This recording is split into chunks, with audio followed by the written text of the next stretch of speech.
where do you find stories to use? So then I'll weigh in. Do you know what? I think it's everywhere, isn't it? Once you start noticing them, it's everywhere. I think I probably started off with things that had happened to me, and then I started writing them down, and then things that other people told me, and I used the story bank, which is your brilliant suggestion of just keeping a log of them in whatever way works best for you. So a little title, and then the key points of the story, so you remember what it is, and then perhaps a few keywords so you can search. But now it's all, I find them in all sorts of places, stuff you see on the TV, stuff you read. Yeah, how about you? So yeah, absolutely all of the above.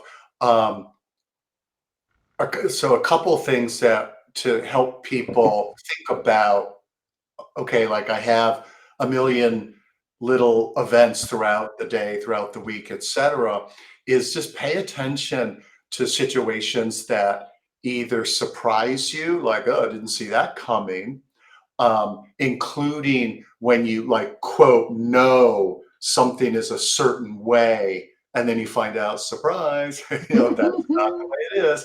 So when you're surprised, um, when you're amused or bemused by something that happens, or just like deeply touched. Mm. So here's a simple example. I was just talking with somebody the other day about um, when I watch two dogs, and one of them is a little Jack Russell Terrier, and I'll toss him treat. So I'll take him out in a field and I'll toss him treats, and it's interesting because he's like, "Where did it go? Where did it go?" And I can see where the treat is because I'm over 6 feet tall. I'm not 6 inches above the ground, and it's obvious to me, but it's not obvious to him.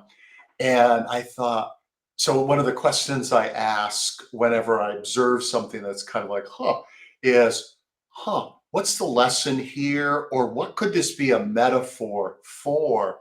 And I thought, how in the work that I do with career coaching, if whether it's looking over somebody's resume, or they're telling a story that they think might be good for an interview, they don't see what's awesome either in the resume, like that's a really unique contribution Mm. you have made and can make that separate you from the crowd, or that's really a cool way to solve the problem. They're like the little red is the Jack Russell Terrier's name.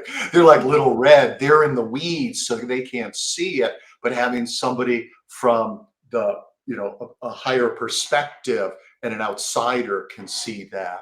So that's an example of something like, oh, that's kind of funny, or not funny, but interesting. He can't see it, Mm. I can. And then like, huh, what's that like in life?